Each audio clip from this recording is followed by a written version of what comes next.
మృదు స్వభావులు, సున్నిత మనస్కులు. ఎవరిని మనం ఎందుకు ఇబ్బంది పెట్టాలి, మన కష్టాన్ని మనం నమ్ముకోవాలి, మన చెమటని నమ్ముకొని అవసరమైతే ఒక గంట ఎక్కువ పని చేయాలి తప్ప ఎవరికి కష్టం నష్టం కలిగివద్దని ఒక మంచి స్వభావం కలిగిన సోదరులు కుర్మ సోదరులు. అలాంటి కుర్మ సోదరుల సామాజిక వర్గం నుంచి వచ్చిన దొడ్డి కొమరయ్య ఒక గొప్ప పోరాట యోధుడు.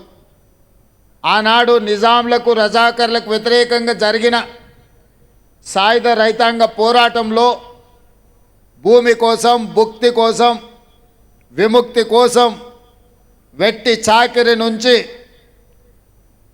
పీడిత తాడిత జనాలకు విముక్తి కలిగించడానికి ఆనాడు ముందు బాగాన నిలబడి సాయుధ రైతాంగ పోరాటాన్ని నడిపింది దొడ్డి కొమరయ్య గారని మనం ఈ సందర్భంగా గుర్తు చేసుకోవాలి.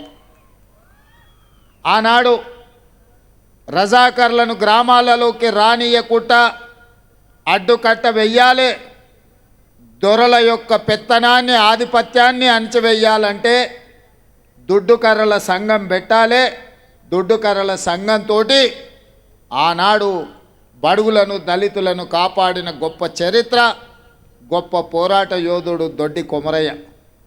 వారి జ్ఞాపకార్థం ఒక భవన్ కట్టుకొని వారి పోరాట స్ఫూర్తితో ఈనాడు సమాజంలో వచ్చిన మార్పును గమనించి మన తాతలు ముత్తాతలు వాళ్ళ తాతలు ఏవైతే గొర్రెలు బర్రెలు చేపలు పట్టుకుంటా బలహీన వర్గాలు బతికినరో రేపటి భవిష్యత్ తరాలు కూడా గొర్రెల బర్రెల చుట్టూతో తిరగకుండా వాళ్ళు పీజీలు పిహెచ్డీలు చదివి డాక్టర్లు లాయర్లుగా ఎదిగి ఐఏఎస్ ఐపీఎస్లుగా మారి ఈ తెలంగాణ పునర్నిర్మాణంలో భాగస్వాములు కావాలి అని ప్రభుత్వం కోరుకుంటుంది, ఆశిస్తుంది.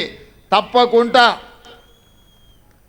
ఈ ప్రాంగణం ఒక విద్యా వేదిక కావాలి.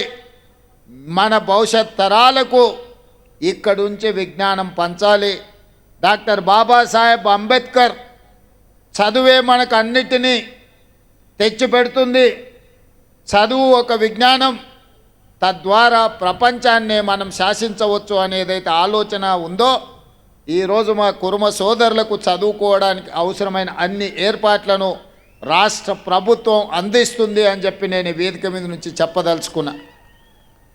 అదేవిధంగా ఈరోజు డైట్ ఛార్జెస్ కానీ కాస్మెటిక్ ఛార్జెస్ కానీ పెంచి డైట్ ఛార్జెస్ దాదాపుగా 10 ఏళ్ల నుంచి పేదల పిల్లలు బీసీ ఎస్సీ ఎస్టీ మైనారిటీ హాస్టళ్లలో ఎక్కడైతే చదువుకుంటున్నారో చదువుకునే విద్యార్థులకు డైట్ ఛార్జెస్ పెంచాలి అంటే 10 ఏళ్ల నుంచి గత పాలకులకు మనసు రాలే. కానీ రాష్ట్ర ప్రభుత్వం మహమ్మద్ అలీ షబీర్ గారిని మాజీ మంత్రివర్యుల్ని ప్రభుత్వ సలహాదారులుగా నియమించుకున్న తర్వాత వారి ఆలోచనల మేరకు ఇవాళ డైట్ ఛార్జెస్ మనం 40% పెంచినాం.